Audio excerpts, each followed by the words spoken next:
Welcome to the Featured Anime Podcast. I'm your host, Jack. And I'm Rick. And today we are talking about That Time I Got Reincarnated as a Slime, Season 2. And it's not just part 1 of Season 2, it's part 1 and 2 of Season 2. Before we get into it, we were talking about the passing of Bob Barker, unfortunately, who passed away today as of this recording, as well as just some other in general random sturf. You want to catch a part of that wider conversation, go to patreon.com/featuredanime podcast, or you can join us live on twitch.tv/featuredanime podcast. Join us on our Discord and everything like that. Get a notification as to when we are live. And then you'll be able to join us, hang out with us, and get our live unadulterated feedback on what the show that we're watching. If you want to help support us in other ways, you can go to shop.featuredanimepodcast.com, buy yourself some swanky swag, or use any of the affiliate links that we provide for you. It is very much appreciated. Now on to the me and bro-tatoes. That Time I Got Reincarnated as a Slime, part 1 aired in January 2021 all the way through March 2021. Part 2 aired from July 2021 through September 2021. So there was a little bit of a break for it on there for you. The producers for it was Kodansha. Studio for it is 8-bits, based off of manga. The genres are action, adventure, comedy, and fantasy, and isekai. 24 episodes long total, if you don't really include the what's it called? Movies and OVA, I believe. The 2 OVAs, right? Mm-hmm. Okay. Gotcha. Hey, thanks for the follow. It's 2 cool dudes. Very much appreciated. And Cool Dudes asks, what does the movie come after season 2 or after season 3? I forgot the order. I don't think season 3 is out yet. There's only season 2 right now. You have the Slime Diaries, which is out, and then you have the movie, which I think is an entirely spin-off, which we will be reviewing. Let's rephrase that, which I for sure will be reviewing. No, I'm kidding. We'll get into that a little bit later on in the stream when we're getting ready to wrap up. We'll talk about what the plans are for the next recording. Again, for those out there who are not joining us live, we are streaming live, so we're trying to be a little bit more inclusive and be a little bit different with our streaming and with our recording. So try and change things up a little bit, mix it up a little bit, make it a little bit more interesting. Just a minor amount. A little bit more interesting. So hope if you want to really kind of gain a part of it and join in with us, it is again twitch.tv/featured anime podcast if you want to join in with us. Now season 2 for That Time I Got Reincarnated as a Slime, episode 1 is basically a backtrack for the entirety of season 1. So it kind of catches you up to it, but also at the exact same time, I want to say the first 5 episodes, honestly, are just catching you up to where season 1 ended. So it backtracks a little bit and fills you in for what's happening after Rimuru saves the kids, right?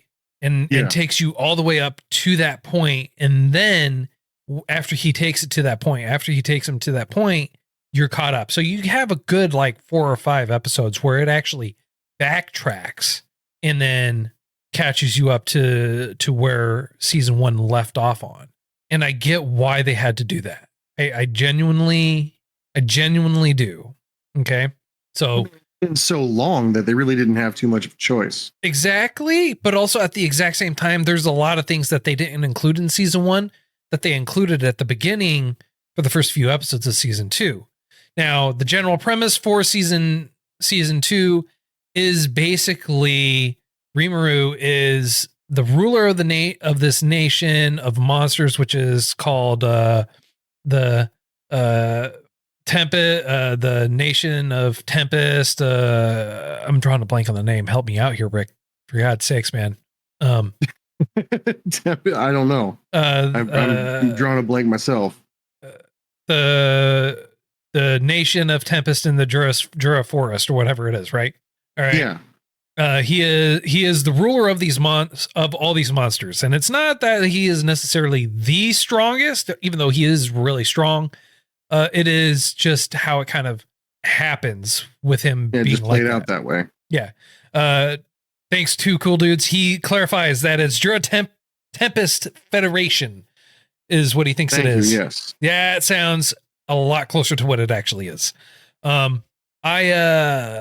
So what ends up happening in this one though, it follows him all the way through it, and then he gets to a point to where he's actually forced to become stronger, and he has to kind of cast aside his ideology as he progresses through. Like everyone's going to let them be in peace, and he'll be able to make friends with everyone.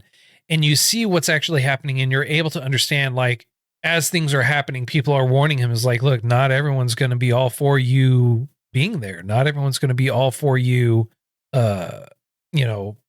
just kind of being there, being this trade of commerce, because you have people that are coming there. People are flowing through you. You have a lot of money being flown into you. And the Falmouth is not all about that. And so what ends up happening is Falmouth attacks Rimaru's home while he's actually away, which is why they had to kind of backtrack. They had to fill in what's actually happening at that point, because how he left the end of season 1 is he ends up getting attacked by the church who is in bed with Falmouth. Mm-hmm. And it's the Western Holy Church is what they call it. And the Western Holy Church then also helps the Falmouth army attack this nation, attack the Rimaru's home, so to speak. And what ends up guys happening, that he's like this evil thing and people are good and he's automatically evil. There's nothing he can do to be good because they're monsters, and obviously monsters are going after demons and they're following the demons and the demon lords, and you find out that they have also participated in the ritual summonings of people who maintain their whole memory, right? Which I personally feel like is incredibly evil to do, because everyone they get summoned, unless they're paired with a spirit to help stabilize their massive output, die at a fairly young age, And well, good. If I remember correctly, they clarify that when they're younger, like they're kids, Mm-hmm. and they're under 10, typically what ends up happening is when they get summoned like that, their body can't handle the magic, and that's why they die. However, okay, because the 3 that were summoned are older, they already have the mentality and they think they're hot stuff. They don't have to worry so much about that because their body's going to be able to handle the magic and the added stress. Whereas when they're children, they're not able to. Okay, so it's like if you got high blood pressure from a very young age, your body will work, but it'll break down much, much faster, specifically because of the stress that your body is not necessarily meant to handle. So yeah, that would make sense why the 3 heroes they have, the summoned heroes, are far older than they should be. But they also have really, in my mind, twisted mentalities that they're so much better. Like they've watched a little too much anime, a little too much isekai anime to think that they can do no wrong, and their might makes right kind of thing, kind of mentality is justifiable. And because they're so strong, and because the people who summoned them feel that they're using them, obviously, but they feel like they can't really say anything bad because they need them to have this kind of mentality so that they can be blindsided later on, because they're a part of a much grander scheme to give the natural inhabitants of this world more power, specifically humans associated with them. And I just thought that was like a really nice twist. Not a nice twist, obviously, but a unique, refreshing twist to, I've been summoned here, I'm overpowered, and I'm automatically good because my moral standing is solid, and I've got a fantastic foundation. And it just takes more, in my mind, a more realistic approach Because if you're summoned, you don't know anything, and you're treated like everything you do is right. Yeah. The natural human tendency isn't to be virtuous. You know what I mean? Right. Well, it's not that everything they were treated were right. They're overpowered, so they just basically kind of bend to their will, right? They look the other way. Yeah. It's not that they treat everything right. And so they have the idea or mentality that, they're the end all be all, that no one's more powerful than them, that they're as strong as they can be. And they find out that is not the case. And they find out in a very, I want to say, horrific kind of way, like, because they're put in a situation, right, where they will inevitably win. They will win no matter what, regardless, right? And so that really plays to their head too, like, ha ha ha, I'm more powerful than you. It's like, bro, you just kneecapped me, all right, out of nowhere, right? You have like an entire army behind you helping you out, and you really think you're standing on your own? You really think you're the one that's doing this? It's like, the only reason why you're even winning is because you have an entire army helping you out and doing what they can to hinder me. That's the only reason why you're winning. The only reason they're winning is because Rinmaru hasn't been serious once. Right. But then, like, so one of the things that I really liked about season 2 of this, all 26 episodes, and correct me if I'm wrong, more happened in the second season than happened in the first. The first season was amazing as far as world building goes, as far as preparation goes, as far as introducing everybody goes. Season 2 was all about putting that work in. And unfortunately, because of this war, some messed up stuff actually happened to Rinmaru and his inner circle, to the point where he felt like he was forced to take on a role, and he was manipulated into making moves that he didn't originally want. Like, he had no business in his own mind to be a demon lord. He had no reason to do this. Right. Until a reason was given. Right. And it goes back to what I was saying, right? The whole reasoning behind, like, why they had to backtrack to lead up to it, because when he was attacked, too, his entire home was just destroyed. And it's not that just his nation was destroyed. His friends were killed. Like, people who he held dear to him were killed and murdered. And I say murdered because that's exactly what they were. They were murdered. Like, they had a person come in there, pretend like they were hurt, and then they called Wolf, and then they attack. Like the people's like, oh, because your monsters were just going to attack. Hey, thanks for joining us, CJ. No, we have not talked about that yet. Not yet. Not yet. We are getting to it, though. We are getting to it. What's really, really great, what's wonderful is, one, that pushes him to do what he needs to do. I hate saying that it's wonderful, because it's really not. What ends up happening is everyone gets murdered.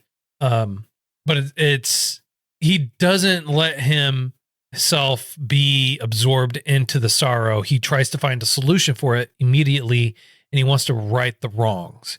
He wants to go about and do what he can to get exact revenge, and he's trying hard to find a way to be able to save him. And that's when his counterparts come back, and they're like, hey, there's this tale about how you can become a demon lord, and if you become a demon lord, you can revive a person, and there's an astronomically small chance, and they even joke about it too. That's like, you have a 3.14% chance. It's like, oh, that's pie. That's great. Yeah, that's it ain't zero though. Yeah. See, I feel like Rinmaru did go insane, and the reason why I say that is, you're not going to massacre thousands of people on a 3% chance when you're completely sane. Oh no, it wasn't that he was insane. It wasn't just for that 3% chance that it would succeed, right? It was to exact revenge. And it was a statement. Right. He even said, he's like, I must have a heart of a monster because I can't shed tears, but he is really, really angry. And everyone knew he was really, really angry, and he was actually heartbroken and sad. But Like it was straight up to make a statement. Like I will become a demon lord to protect everyone. That was his primary goal. So there was no holding back in that regard, right? It wasn't the 3% chance of him reviving. He could totally revive them. That's not a problem. The problem was he wanted to be stronger, and he realized he needed to be stronger to protect his people. And the only way he could get stronger is by being a demon lord. Demon lord. By evolving or awakening, as they call it. Right. And so he was told how to become the demon lord. So that wasn't a 3% chance. It was like, you have to do it. And the what's really cool is when he does, it's like the Falmouth Kingdom army, they're like so full of themselves, and everyone else is really full of themselves. And Rimuru like, hey, this is our plan. We're going to do this. And they get outside the shield. It's like, hey, we're outside the shield. Now you get to see how strong we really are without being kneecapped by you. And they obliterate everyone like it's nothing.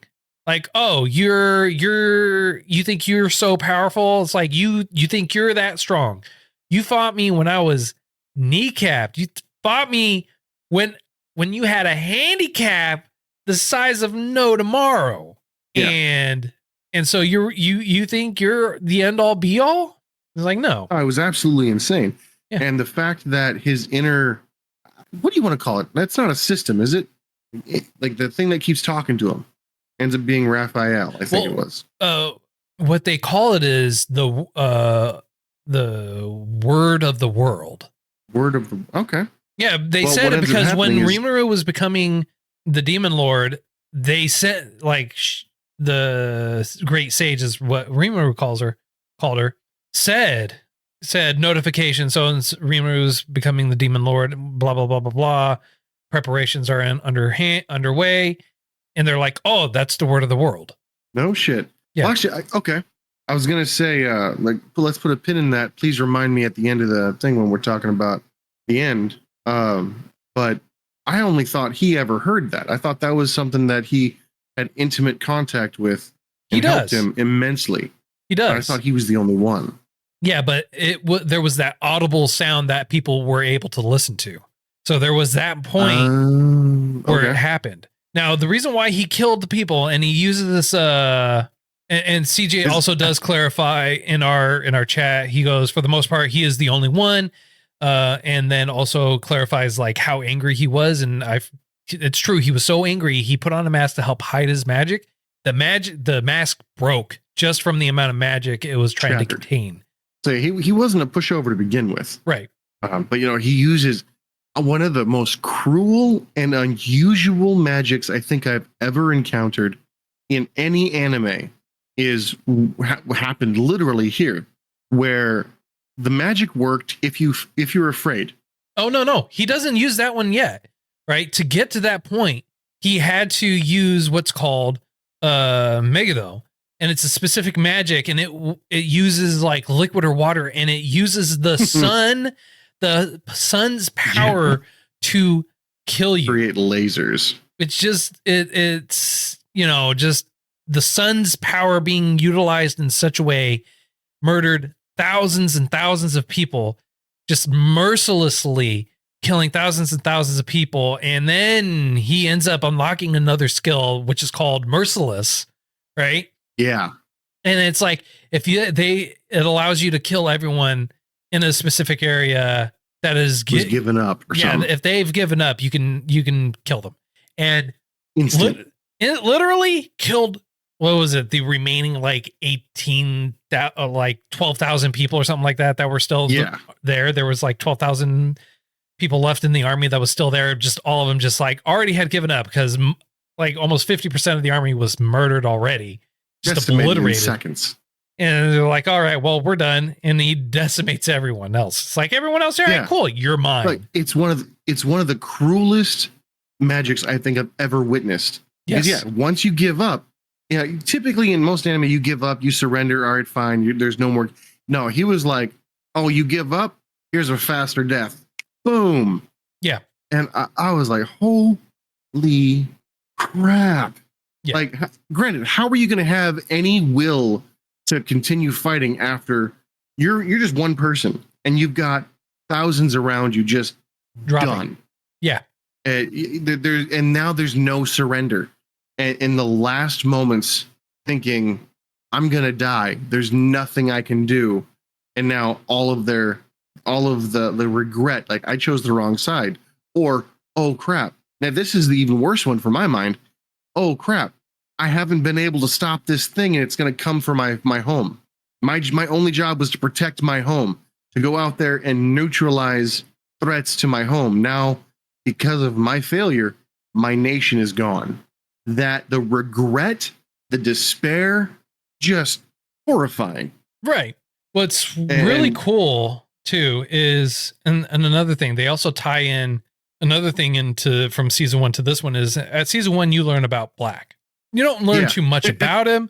You don't learn much about the demon in general. You just know he's given a price. He was given so long to stay there. Rimuru unwittingly summons him plus 2 others, right? Yeah. And on accident. Just trying to summon, he's like, hey, I need help. I need you to capture whoever's alive here. Just summon someone, just like, hey, I need you to find whoever's here still alive and bring him to me alive. Brings him and the other 2 alive, right? So the dude is like, all right, cool. And he's like, as an offering, I'll give you the 20,000 bodies that are laying here. It's like, bro, like he was there for 3 days just on 2 bodies. He's got 20,000 bodies. He'll be there for a long time. Yeah. Well, maybe, because remember, there's 2 other ones that he summoned. No, he didn't. I mean, yeah, he did summon them, but weren't they sacrificed? They were sacrificed. Yeah, their magic was sacrificed to help restore. Yeah, they're like, they just got summoned, and they're like, my highest elevation, please kill me and take my magic. Oh, yeah, holy, yeah, I forgot about that part. Yeah, yeah, that's insanity right there. But yeah, like 20,000. Let's do some minor math. 2 bodies, you said? I gave him 3 days. So 1.5. 1.5 for every one. Yeah. So that means you got 35,000 days. Yeah. No. Yeah. No. Yeah. 35,000 days.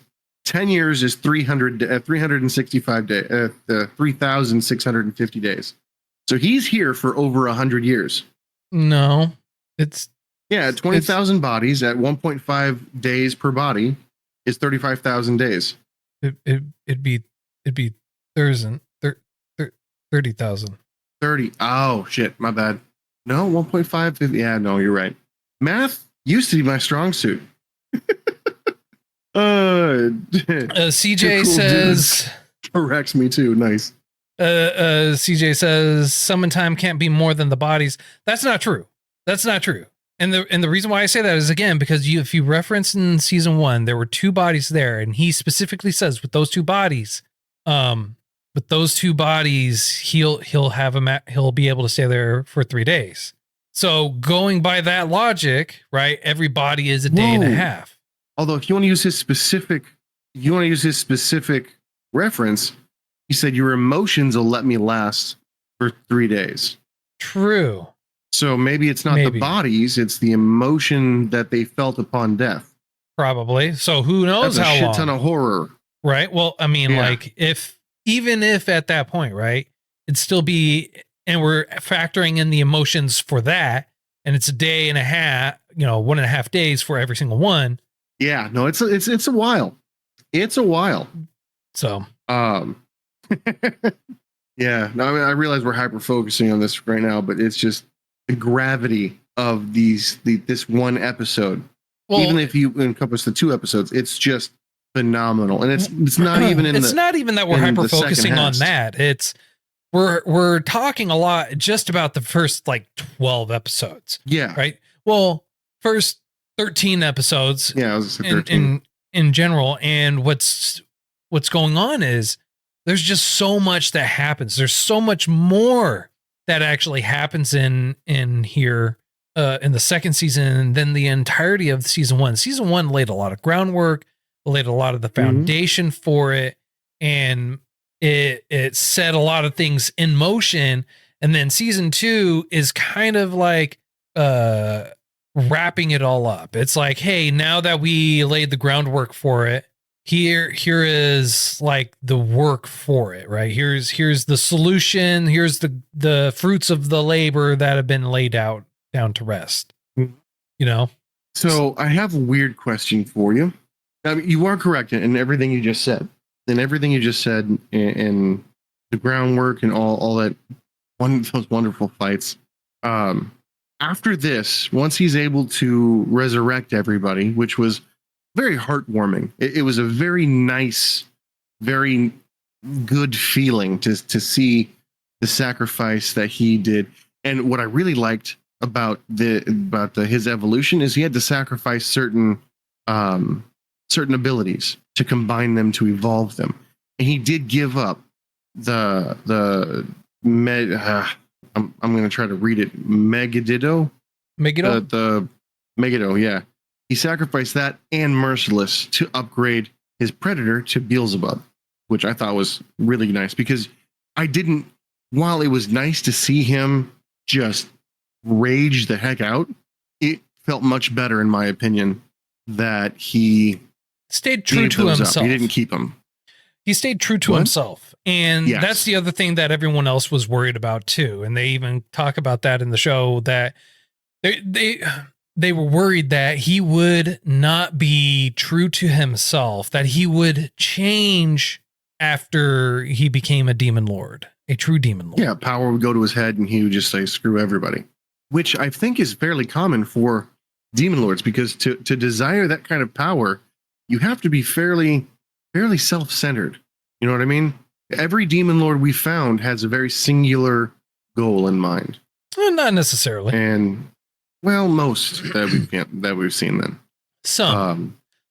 Well, the thing is I would say most. Like, the thing is not all of them are true demon lords, right?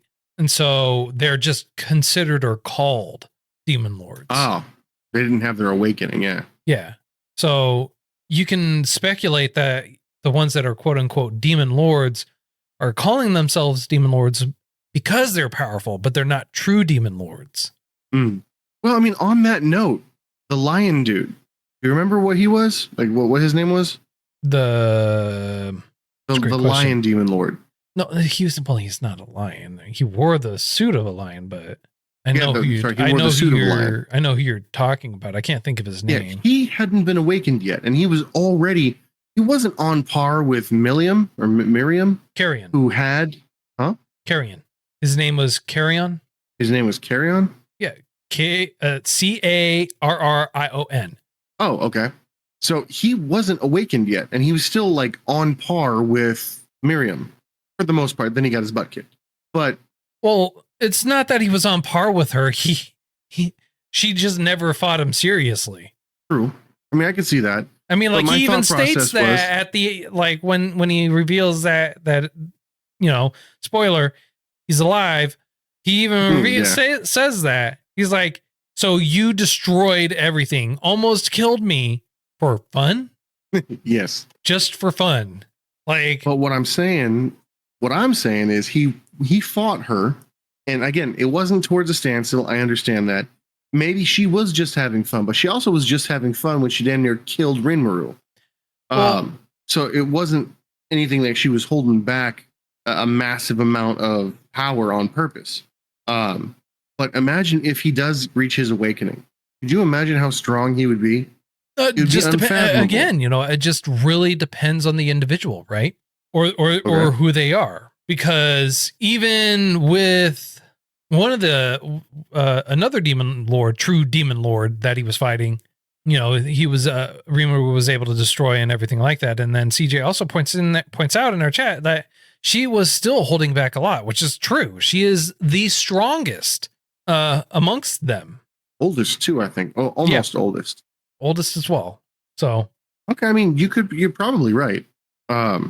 I just thought for some reason that she was putting in work, and so the guy was faring fairly well considering the immense power gap. Because let's put it this way: when Rinmaru leveled up and became a demon lord, he eventually has to fight Miriam too, and she's got a fist coming right at him, and he goes, "This will kill me if it hits." It brings me up to a question: how much stronger is he? Is he on par with Voldora? No. Voldora is much stronger than him. Yeah. Well, that answers my question. Then never mind. Because in my mind, I was thinking that because he was able to resurrect Voldora out of his body, like he was able to eject him after becoming a demon lord, right? Well, it's not that he ejected him. He was finally able to break down the shield. His body wasn't able to be saved because it broke it down, but he was able to isolate his soul and then threw it into a body. Yeah, created a clone and whatnot. Not a clone. But my question was... It wasn't a clone. Well, a clone of... He still has a slime body, doesn't he? Rimuru does have a slime body. Voldora does not. Well, I'm saying Voldora does not. He's like a homunculus. I thought he used did the clone thing where he made another slime body and Voldora's soul went inside of it and manipulated and changed it. No, he made a body specifically for Voldora. He didn't make a slime body. He made a body out of materials. I thought he used from himself. It's the same thing for Bretta or whatever the other one was. It wasn't.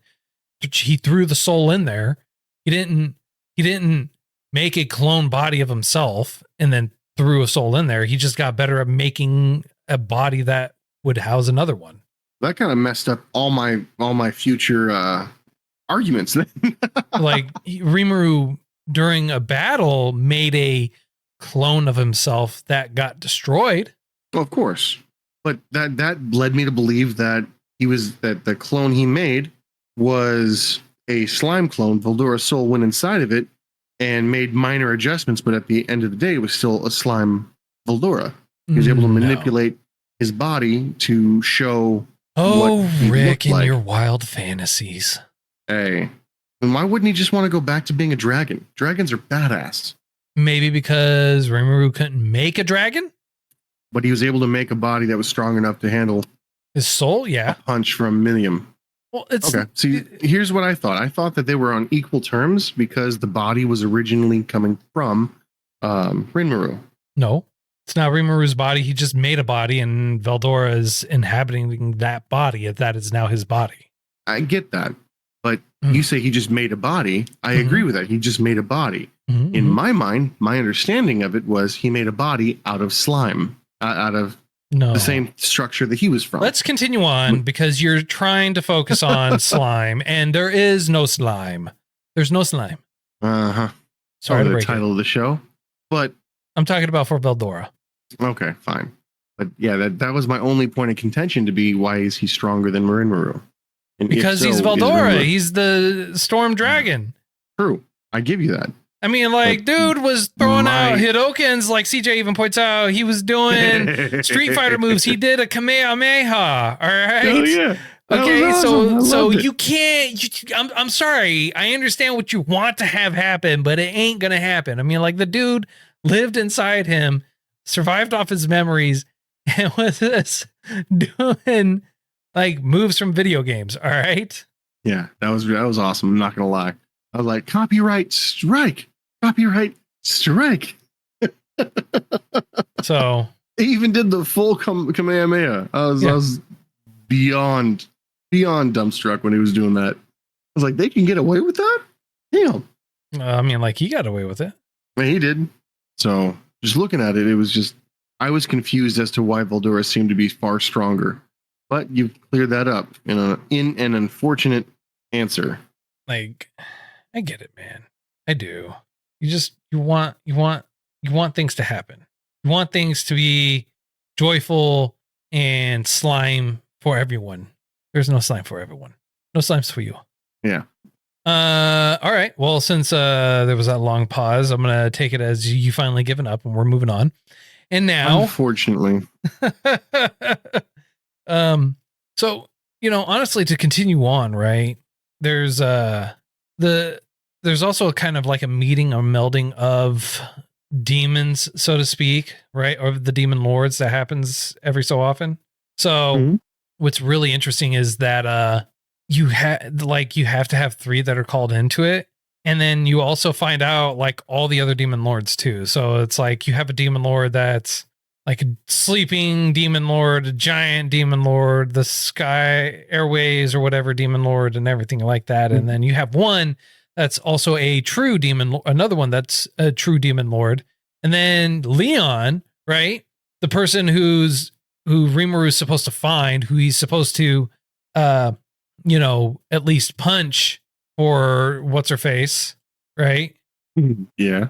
Shizu is there. And then you also, and this is why I say like they were given it, is because he's like, I only inherited the title of Demon Lord or whatever. Right. So who knows who is a true Demon Lord? Well, I mean, Millium is a true Demon Lord. Rinmaru is a true Demon Lord. Well, we know that. I want to say, I'm saying like, aside from the three we know for a fact, right? Who, right? We know that they're strong. We know that they're powerful, but who is a true Demon Lord? We know that they're stupid. Not all of them. Most of them. How long did they spend trying to figure out a name for the 10 Demon Lords? Several Walpurgs or whatever it's called? It was like 2. In the translation I had, it was several. They said on the anime, it was like, oh, we did like 2 to 3 Walpurgs for it. Okay, I'll accept that. 2, 2, 3. All right. Again, a Walpurg doesn't take a massive amount of time. They were there probably for a couple hours. No one could really agree on the name. And that's where it would come from, is like, oh, I think we should name it this. And everyone's like, no. I don't like that name. I think we should name it this. And so they finally settled on one. But it's not that they're dumb. It's that they couldn't agree on a name. I'll give you that. I personally, for the stream's sake, I'll give you that. I personally think otherwise, but it's. I mean, if you think that people not able to decide on a name makes them dumb, Rick, Rick, I just want you to know, like, if you're not able to decide on something, Rick, and that makes you dumb, Rick, I really want you to think hard about that decision of you saying that, Rick. Rick. Yes, Jack. Cough, cough, cough. Wink, wink, nudge, nudge. Point, point. A little sicky over there, do you? Stare intensely. Hey, I think in case I'm not being clear enough. 2 years, 2.5 years by now. A decision was made. So, oh man, just because they can't agree to come up with a name that they all agree on doesn't make them dumb. Just means they weren't able to agree, and that's in large part why they weren't able to do it. I mean, like, again, it's not that they're dumb. Leon's certainly not dumb. The main guy is certainly not dumb. The Freya is not dumb. Carrion, again, not dumb. The other what's his name? Dummy? The Marriott, whatever, blah blah blah guy. Oh, he was stupid. He was annoying, and he was full of himself. He was a smart guy, but he just wasn't. He was too overly ambitious. He was overconfident, is what he was. That's fair. That's fair. He was overconfident, which led to his downfall. Yeah. Oh man. I mean, like, he was even warned. He was just like, hey, so and so is not as dumb as you think she is. Like, she may not be the sharpest tool in the shed, but like, understand, you're gonna regret not being careful if you're not. So that's fair. That's fair. One of the things that I liked about this particular season was they did a very good job at creating suspense via music. And they had plenty of time and let's call it energy spent in the visuals, in the different attack patterns. Yes. Different attacks themselves. And I think they had a lot of fun writing this out. And I can't say they had fun drawing it, because it looks like it'd be a pain in the butt to have this much detail all over the place. I appreciate it as a consumer, but as somebody who would have to do that, I would look at that as a daunting task. Yeah. So yeah, definitely it would be a crazy daunting task. Crazy daunting. Why it took him so long? It's a great question. Unfortunately, I think that's all I got. That's all you got? That's it? All I can remember. My memory's shot. You know that. Yeah, that's true. I couldn't remember half the names. You can't remember half the names anyways. That doesn't tell me nothing. I remember CJ. I remember. I hope that. Yeah, I mean. I remember two cool dudes. Fair enough. All right. Oh man. No, honestly, if I have to, so one of the other things that I really like on this show is the artwork was really well done. The artwork was great. The animation in general was great. It's not that it was lacking in any way. They emphasized the detail when they needed to emphasize the detail, and they didn't, you didn't lose any of the focus. You didn't lose any of the details from the first season into the second one. So if someone, the last time you saw them, they wore something very specific, or they were, had a very particular look about them, they carried that look all the way into this season, which is nice that they kept the fluidity, kept the view, kept the look of them between the two seasons. Because I feel like, honestly, if they didn't do that, I would have a hell of a lot more questions. Well, thank you for that. That actually reminded me.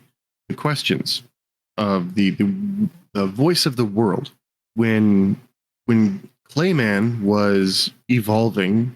I heard that. I heard the world of the world, the will of the world, accepting his sacrifice of his soul to evolve.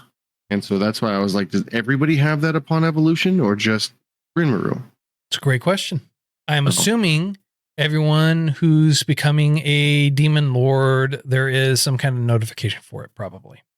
What I do love is when Rinmaru's trying to evolve, right? The great sage tries to evolve, and it's like, fail. Tries hundreds and hundreds and hundreds of times, fails. It's all right.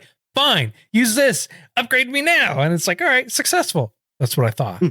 It's like, it's like, no, I want to upgrade myself. Upgrade me. Upgrade me. Upgrade me. Man. I love how the evolution for it too is not completely lost. Like it becomes much more lifelike. It becomes more witty with its remarks, and more exasperated when Rinmaru says something. It's like a big old sigh. It's like, really? Helping an attitude. Yeah, sassing him all the way through. It's like, yeah, that's what I thought. Watch what you say to her. Watch what you say. Yeah.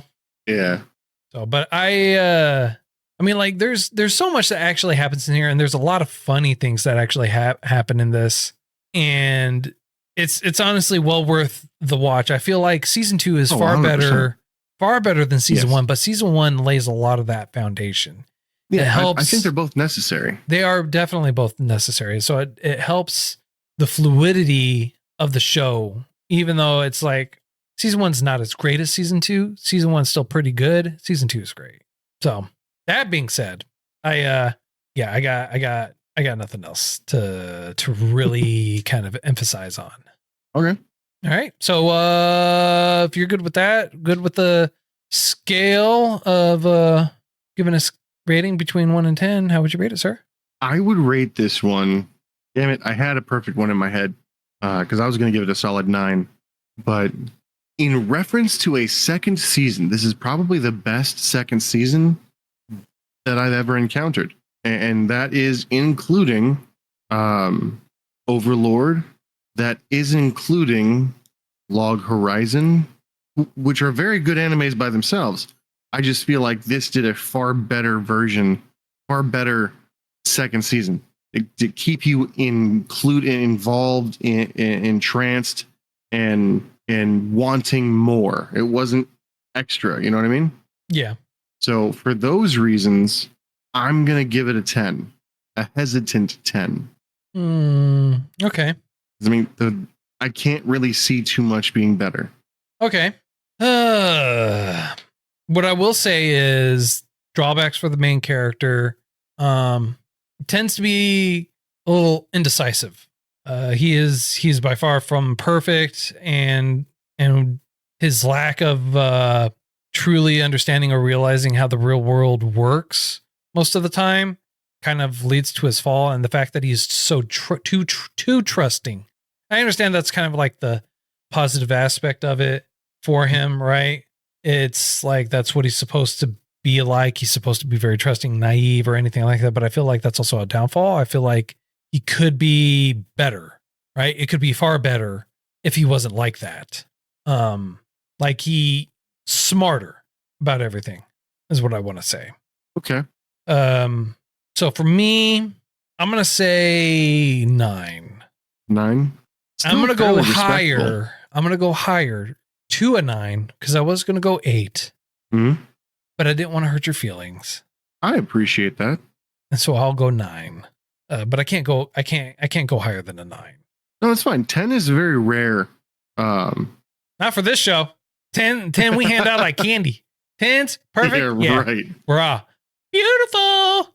In my mind, for a second season, you can't get any better. Like it's I'm gonna say it's a sliding scale, but this is perfect for what I want. It kept everything consistent.